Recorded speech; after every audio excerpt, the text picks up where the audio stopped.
Well, the episode kicks off with the crew realizing they gotta outrun Stanley's fighter jet before it catches up.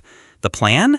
Build a ropeway and dash over the mountain, then dive into the Amazon jungle, which is so ridiculously overgrown it basically becomes a natural shield against aerial attacks.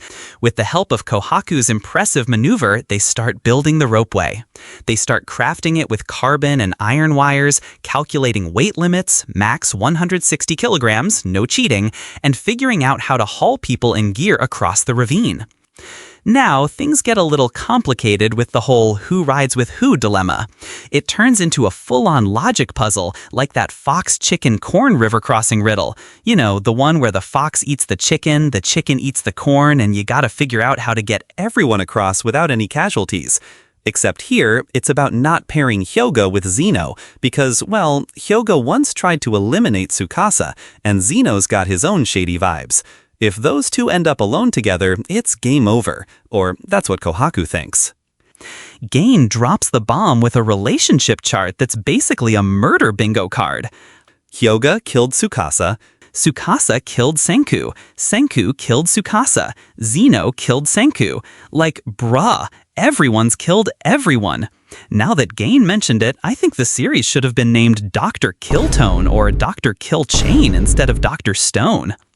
And yet, they're all on the same team now? Chelsea's reaction is pure gold.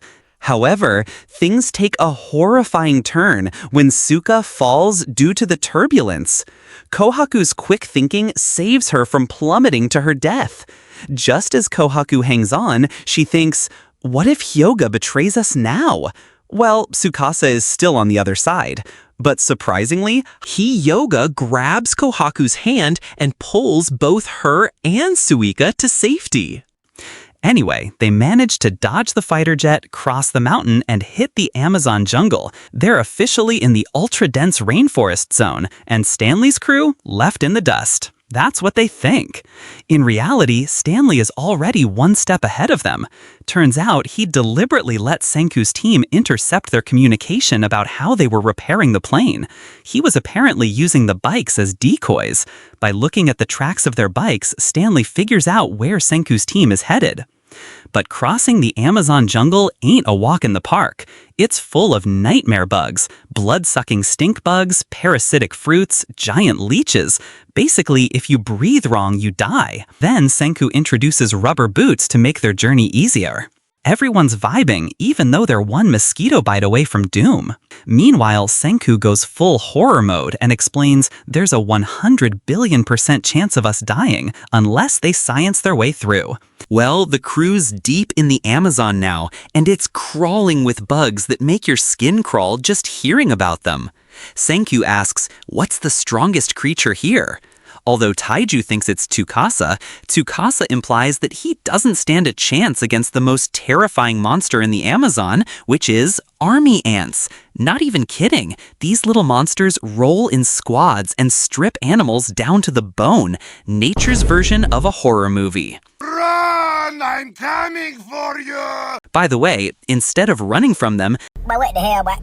Senku decides to use their essence. Yup, they extract army ant juice, gross but genius, and mix it with alcohol.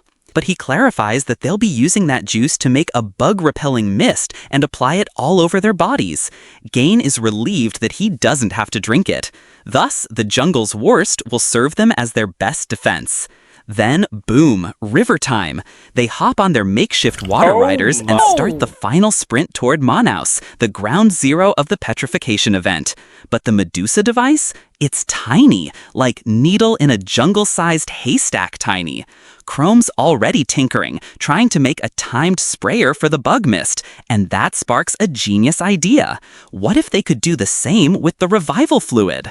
So Chrome's like, let's build a machine that auto-sprays revival fluid after petrification, basically a self-rescue system. But then Senku flips the perspective. If he were Y-Man, he'd counter by firing multiple Medusa beams in succession. No escape, no loopholes, just pure annihilation. And that leads to the chilling realization that there might be more than one Medusa at the blast site, a whole swarm of them. Anyway, they finally reach the petrification epicenter. Suika finds a Medusa in the river stream and lights up with excitement. But things soon take a terrifying turn. What they witness is a mountain of what appears to be some kind of shiny stuff. I'm pretty sure you know what those shiny things on the mountain are, but I won't explicitly say anything for now, just in case you don't know.